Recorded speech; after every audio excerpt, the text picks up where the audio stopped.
Vou a começar com uma pergunta incômoda. ¿Qué es realmente más peligroso para una persona de 73 años? ¿La enfermedad o la operación que promete curarla?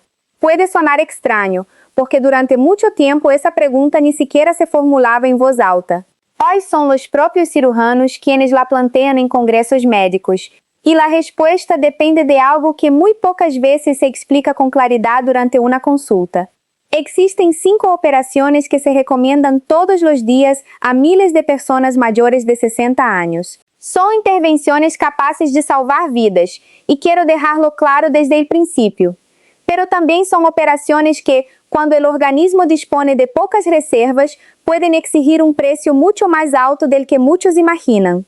La quinta es la más difícil de todas, porque es la única que usted no elige. Es ella la que le elige a usted. Sin embargo, también es la que más se puede preparar con antelación. Quédese conmigo hasta el final, porque hoy no he venido a asustarle. He venido a ofrecerle las preguntas exactas que debería hacer antes de firmar un consentimiento informado. Y le prometo que algunas de ellas podrían cambiar por completo la conversación con su médico. Oh, queridos amigos, bienvenidos un día más. Todo lo que van a escuchar hoy no nace de mi imaginación. Procede de años de recomendaciones realizadas por sociedades científicas y especialistas en geriatría, cirugía y anestesiología. Todos coinciden en una misma idea expresada de diferentes maneras. Cuando hablamos de una persona mayor, lo que determina el resultado de una operación no es únicamente la edad. Existe otro factor mucho más importante, y la mejor noticia es que ese factor puede medirse, y en muchos casos incluso mejorar en apenas 2 semanas. Hoy quiero compartir con ustedes 3 cuestiones fundamentales. Primero, ¿por qué el mismo bisturí no produce el mismo resultado en un cuerpo de 45 años que en uno de 75?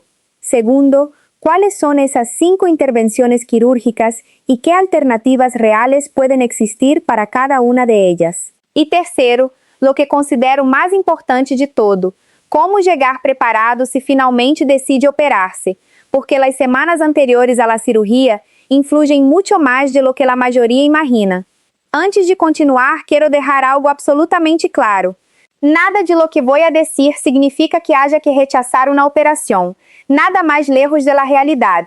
La cirugía salva vidas todos los días. He visto a personas de más de 80 años entrar en un quirófano apenas pudiendo caminar, y meses después jugar con sus nietos en el parque. Este no es un mensaje basado en el miedo. Es un mensaje basado en la información. Se trata de tomar decisiones con los ojos abiertos, junto a su médico y nunca en contra de él. La medicina tiene un nombre para esto: decisión compartida. Y es precisamente el modelo que recomiendan los sistemas sanitarios modernos. Empecemos por lo más sencillo utilizando un ejemplo que cualquiera puede comprender. Imagine 2 coches. Uno tiene apenas 3 años. El otro ha recorrido miles de kilómetros durante 3 décadas soportando inviernos, calor y carreteras difíciles. Ambos arrancan por la mañana y los dos le llevan a comprar el pan sin problemas. Pero ahora imagínelos subiendo un puerto de montaña cargados hasta arriba, en pleno verano y exigiendo el máximo rendimiento del motor. ¿Obtendrán el mismo resultado? Evidentemente no. Y no porque el coche más antiguo sea malo, sino porque dispone de menos margen de seguridad. El cuerpo humano funciona exactamente igual. Los médicos lo llaman reserva fisiológica. A mí me gusta compararlo con una cuenta de ahorros. Cuando una persona tiene 40 años, esa cuenta suele estar llena. Una cirugía importante supone retirar una gran cantidad de recursos, pero todavía queda mucho disponible para afrontar la recuperación. A los 77 años, esa misma cuenta puede encontrarse mucho más ajustada. La operación exige prácticamente lo mismo. Lo único que cambia es cuánto le queda al organismo después de pagar el precio de la intervención. ¿Y qué ocurre exactamente durante una anestesia general cuando esa reserva es más limitada? El corazón necesita trabajar más. Los pulmones tardan más tiempo en eliminar determinados medicamentos anestésicos. Los riñones filtran con mayor lentitud y algunos fármacos permanecen durante más tiempo en el organismo. Pero existe un órgano que sorprende especialmente a las familias: el cerebro.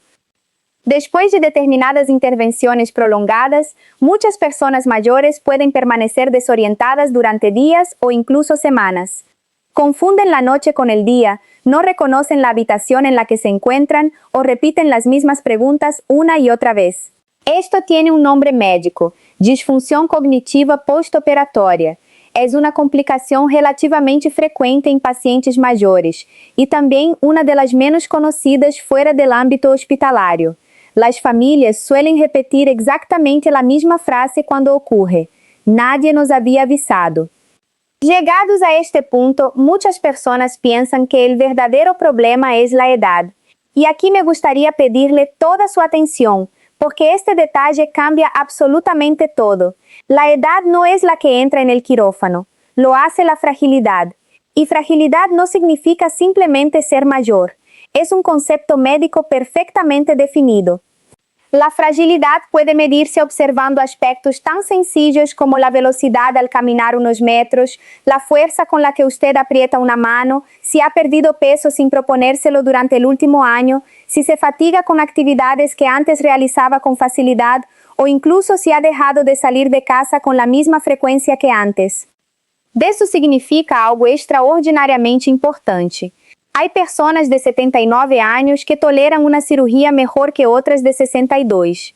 O número que aparece en el documento de identidad no siempre refleja el verdadero estado del organismo. Lo que realmente importa es cómo se encuentra su cuerpo hoy. Por eso existe una pregunta mucho más importante que aquella que la mayoría se hace antes de una operación. No es: ¿voy a sobrevivir a la cirugía? En la inmensa mayoría de los casos la respuesta es sí. La pregunta verdadeiramente importante é outra: ¿voy a recuperar-me de ella? São duas questões completamente diferentes, e compreender esta diferença cambiará a maneira em que verá todo o que vamos a comentar a continuação. Vamos agora à primeira intervenção cirúrgica desta lista, a cirurgia cardíaca aberta em uma pessoa frágil. O bypass coronário continua sendo uma das grandes cirurgias mais realizadas em pessoas com mais de 65 anos. A ideia é relativamente simples de compreender. Quando as artérias do coração estão obstruídas, os cirurgiões criam um novo caminho para que o sangue continue chegando adequadamente ao músculo cardíaco. No paciente certo, os resultados podem ser extraordinários, e ninguém coloca isso em dúvida. Trata-se de uma cirurgia que salva vidas todos os dias. Mas existe uma parte da história que raramente recebe a atenção que merece durante a consulta médica.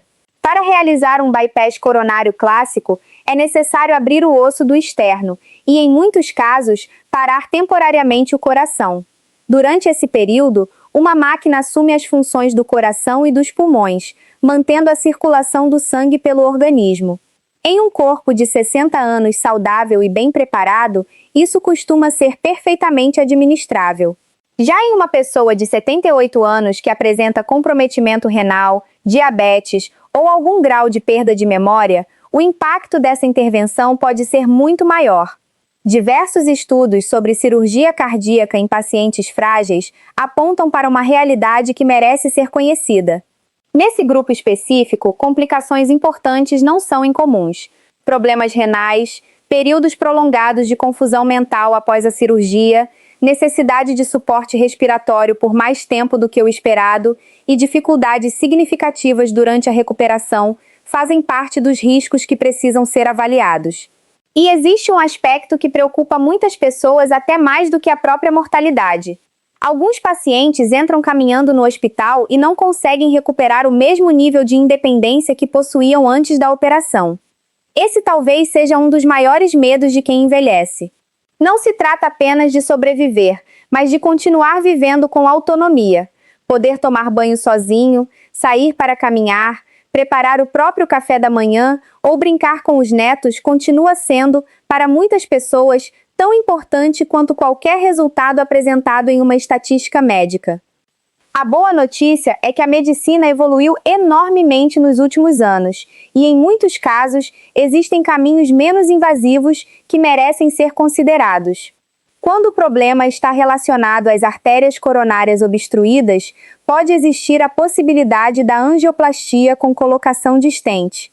Nesse procedimento, os médicos introduzem um catéter através da artéria do punho ou da virilha para alcançar a região comprometida e implantar uma pequena estrutura metálica capaz de manter a artéria aberta. Tudo isso sem a necessidade de abrir o tórax ou interromper os batimentos cardíacos. Já quando o problema envolve a válvula aórtica, que se tornou rígida e não consegue mais abrir adequadamente, existe outra alternativa revolucionária chamada implante transcatéter da válvula aórtica. Essa técnica mudou completamente a vida de milhares de pessoas idosas, que há apenas alguns anos sequer seriam consideradas candidatas a um tratamento cirúrgico. Atualmente, ela pode beneficiar inclusive pacientes com mais de 85 anos em situações cuidadosamente selecionadas. É importante compreender que estamos falando de situações diferentes. Artérias obstruídas e válvulas cardíacas comprometidas não representam o mesmo problema e, consequentemente, não possuem necessariamente a mesma solução. Por isso, uma das perguntas mais importantes que qualquer paciente pode fazer ao seu médico é extremamente simples: existe uma alternativa menos invasiva para o meu caso? Outra pergunta igualmente importante é saber qual foi a avaliação do chamado Heart Team, ou seja, da equipe multidisciplinar responsável por analisar conjuntamente as melhores opções terapêuticas disponíveis. Em muitos hospitais, essas decisões não são tomadas isoladamente por um único profissional. Elas são discutidas por diferentes especialistas, justamente para oferecer ao paciente a alternativa mais adequada ao seu estado geral de saúde. Gostaria agora de apresentar Miguel. Trata-se de um personagem composto, criado a partir de situações frequentemente observadas na prática clínica. Miguel tem 71 anos. Mora em Málaga e trabalhou durante décadas como engenheiro técnico. Continua sendo aquela pessoa que ajuda os vizinhos quando alguma tomada deixa de funcionar ou quando é preciso consertar alguma coisa em casa. Após uma avaliação médica, foi identificada uma obstrução importante em uma das suas artérias coronárias e a recomendação inicial foi uma cirurgia cardíaca aberta. Curiosamente, o maior medo de Miguel não era entrar em um centro cirúrgico. 2 anos antes, ele havia acompanhado sua esposa durante uma grande operação.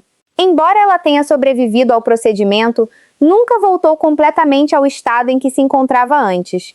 Miguel resumiu essa experiência em uma frase extremamente marcante: "Ela entrou sendo minha esposa e saiu sendo alguém de quem eu precisava cuidar."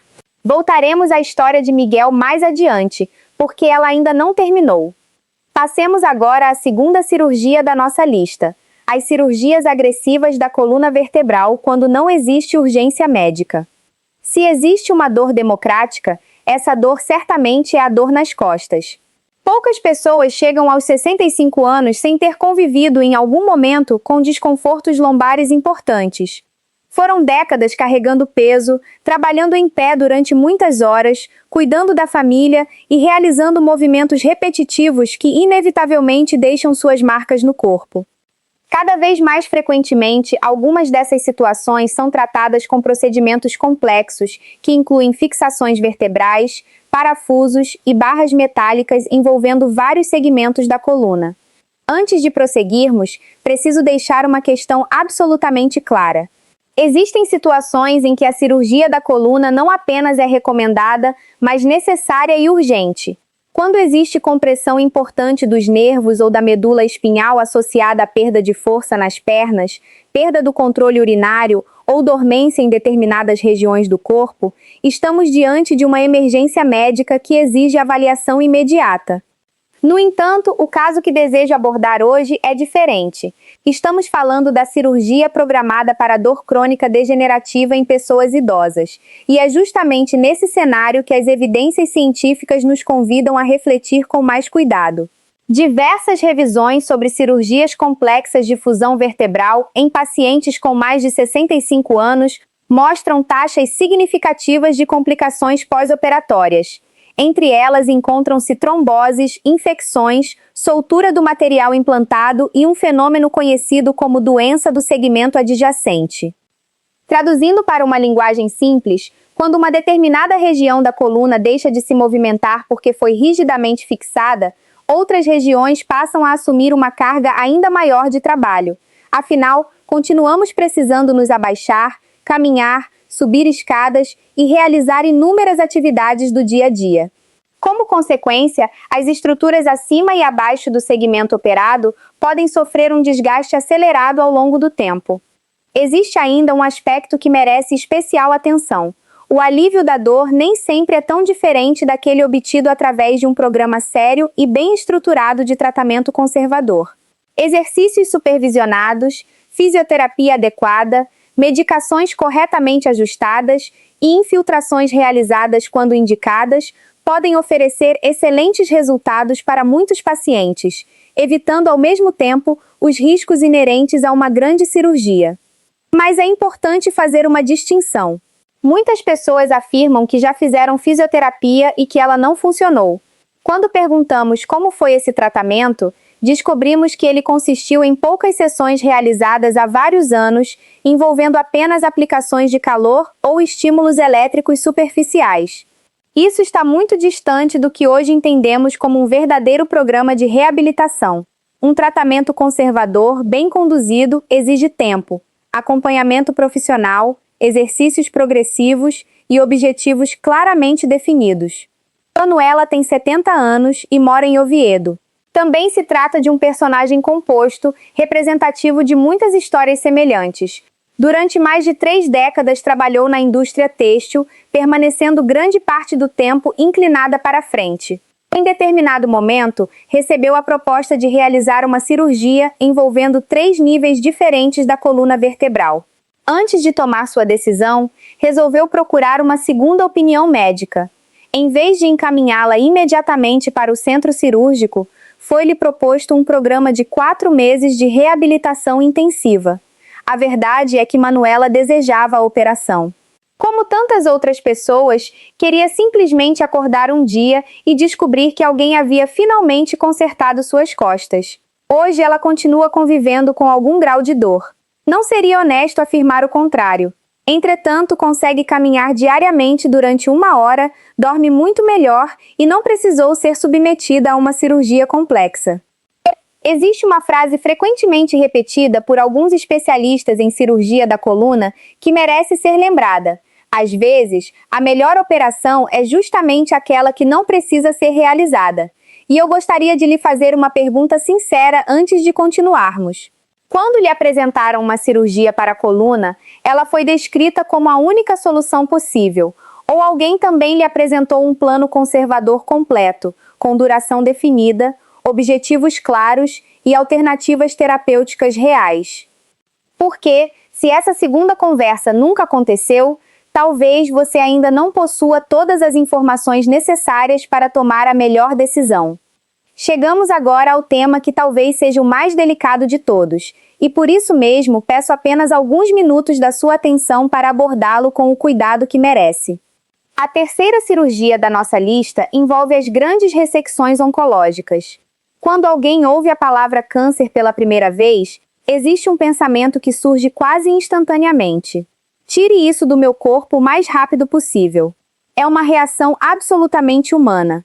Qualquer um de nós provavelmente sentiria exatamente a mesma coisa. Mas existe uma mensagem que a oncologia moderna vem repetindo há muitos anos e que nem sempre chega até os pacientes com toda a clareza necessária. O objetivo do tratamento do câncer não é apenas remover um tumor. O verdadeiro objetivo é proporcionar mais anos de vida com qualidade. E embora isso possa parecer a mesma coisa, muitas vezes não é. Em algumas situações, sobretudo em pacientes muito frágeis, uma cirurgia extremamente complexa pode alcançar o primeiro objetivo e, ao mesmo tempo, comprometer o segundo. Isso não significa que a cirurgia seja inadequada ou que não deva ser realizada. Significa apenas que ela precisa ser avaliada dentro do contexto da pessoa que irá recebê-la. Afinal, não tratamos apenas exames ou imagens radiológicas. Tratamos pessoas, suas histórias, seus sonhos e a qualidade de vida que desejam preservar.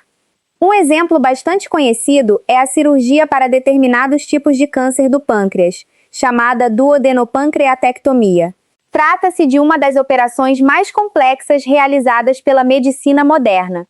Durante o procedimento, podem ser removidas a cabeça do pâncreas, parte do intestino delgado, a vesícula biliar e segmentos das vias biliares, sendo posteriormente necessário reconstruir boa parte do sistema digestivo. Dependendo do caso, essa cirurgia pode durar entre 6 e 8 horas.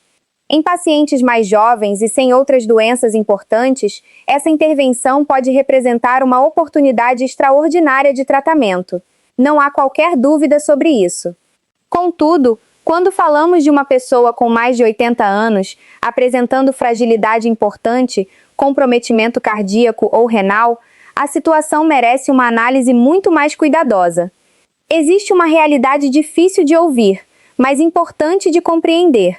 Uma operação pode ser considerada um sucesso do ponto de vista técnico e ainda assim não alcançar o melhor resultado possível para o paciente. O tumor pode ter sido completamente removido, o procedimento pode ter transcorrido exatamente como planejado, e mesmo assim, complicações decorrentes da cirurgia podem impedir a recuperação desejada. É justamente por isso que determinadas discussões ocupam hoje um espaço tão importante dentro das equipes multidisciplinares responsáveis pelo tratamento do câncer. Cada vez mais, a pergunta deixou de ser apenas "podemos operar?" para se transformar em "devemos operar?" Existe uma enorme diferença entre essas duas questões. Outro conceito igualmente importante merece ser conhecido. Trata-se da capacidade do organismo em superar complicações inesperadas durante a recuperação. Em pessoas com uma boa reserva fisiológica, determinados problemas pós-operatórios podem ser identificados rapidamente e tratados com excelentes resultados. Já em pacientes extremamente frágeis, exatamente a mesma complicação pode tornar-se muito mais difícil de ser revertida. Em outras palavras, nem sempre é a complicação em si que determina o desfecho, mas a capacidade que o organismo possui para enfrentá-la. Diante disso, qual é a recomendação? Abandonar o tratamento do câncer? Evidentemente que não. Pelo contrário, a recomendação é conversar mais, perguntar mais e participar ativamente das decisões. Existe uma ferramenta extremamente valiosa que vem sendo utilizada com frequência crescente no acompanhamento de pacientes idosos. Trata-se da avaliação geriátrica integral. Seu objetivo é analisar diversos aspectos fundamentais da saúde antes da definição do tratamento. São avaliados fatores como estado nutricional, mobilidade, memória, capacidade funcional, doenças associadas, medicações em uso e até mesmo o suporte familiar disponível em casa. Essa avaliação permite responder a uma pergunta fundamental: qual tratamento oferece as maiores chances de proporcionar mais tempo de vida com qualidade para aquela pessoa específica? Em alguns casos, a cirurgia continuará sendo claramente a melhor opção. Em outros, tratamentos menos agressivos poderão oferecer resultados igualmente satisfatórios sob determinados aspectos. Por isso, gostaria de lhe oferecer uma pergunta extremamente poderosa para utilizar durante uma consulta médica. Você pode simplesmente perguntar: doutor, considerando a minha idade e meu estado geral de saúde, quais seriam as opções caso eu não realizasse a cirurgia? Existe algum tratamento alternativo que mereça ser considerado? Uma segunda pergunta igualmente importante seria: existe a possibilidade de uma avaliação geriátrica integral antes da decisão final? Muitas pessoas sequer sabem que podem fazer esse pedido. No entanto, em determinadas situações, essa conversa pode abrir portas que jamais haviam sido consideradas anteriormente. E existe algo muito importante que precisa ser compreendido. Caso a resposta continue sendo que a cirurgia representa a melhor alternativa disponível, isso também é uma excelente notícia. Significa que sua decisão foi tomada após uma avaliação cuidadosa de todas as possibilidades existentes. As duas respostas podem ser corretas. A única resposta verdadeiramente inadequada é aquela obtida sem que todas as perguntas tenham sido feitas. Chegamos agora à quarta cirurgia da nossa lista, as próteses programadas de quadril e joelho em pessoas que convivem simultaneamente com diversas doenças importantes. Antes de qualquer outra consideração, permita-me começar destacando algo extremamente positivo. As próteses ortopédicas representam algumas das maiores conquistas da medicina moderna. Milhões de pessoas ao redor do mundo recuperaram sua independência graças a esses procedimentos. Existem pacientes que voltaram a caminhar sem dor, viajar, brincar com os netos e até mesmo dançar em ocasiões especiais, após receberem uma prótese adequadamente indicada. Então, por que elas fazem parte desta lista? A resposta está em apenas uma palavra: programadas. Uma cirurgia programada oferece algo extraordinariamente valioso ao paciente: tempo. Tempo para refletir, para buscar informações adicionais, para preparar adequadamente o organismo e, principalmente, para perguntar se este é realmente o melhor momento para realizar o procedimento. Nas situações de urgência, ninguém escolhe a data da cirurgia. Nas operações programadas, entretanto, essa possibilidade existe, e muitas pessoas acabam desperdiçando justamente essa vantagem. Quando analisamos pacientes com mais de 75 anos que apresentam simultaneamente doenças cardiovasculares, diabetes, excesso de peso ou comprometimento renal, observamos que determinados riscos associados ao período pós-operatório tornam-se mais relevantes. Entre eles, encontram-se os trombos venosos profundos, complicações respiratórias relacionadas ao período prolongado de repouso e determinadas infecções associadas à hospitalização. Mas existe um aspecto extremamente importante que precisa ser enfatizado. O objetivo desta conversa não é desencorajá-lo a realizar uma cirurgia capaz de transformar positivamente sua vida. A verdadeira pergunta não é se você deverá operar o joelho ou o quadril algum dia. A pergunta correta é outra: o seu organismo encontra-se na melhor condição possível para enfrentar essa operação neste momento? Controlar adequadamente a pressão arterial, otimizar os níveis de glicose no sangue, melhorar o condicionamento físico e ajustar determinados hábitos de vida antes da cirurgia pode reduzir significativamente o risco de complicações durante a recuperação. E isso nos conduz a um conceito que deveria ser muito mais conhecido por todos nós: a pré-habilitação. Alguns hospitais já utilizam programas específicos destinados justamente à preparação física e nutricional dos pacientes antes das cirurgias programadas. Em vez de simplesmente aguardar a data da operação, esses programas procuram fortalecer o organismo para que ele chegue ao centro cirúrgico em melhores condições possíveis. O corpo já não responde da mesma forma. As pernas parecem mais fracas, ou você apenas recebeu uma data para o procedimento e alguns formulários para assinar. A maioria das pessoas sequer ouviu falar desse conceito. No entanto, talvez ele seja um dos fatores mais importantes para determinar como será sua recuperação. E ainda temos uma quinta cirurgia para abordar. Diferentemente das anteriores, porém, ela possui uma característica muito particular. Trata-se daquela que você simplesmente não escolhe realizar. É ela que, inesperadamente, escolhe você. Falaremos sobre ela a seguir.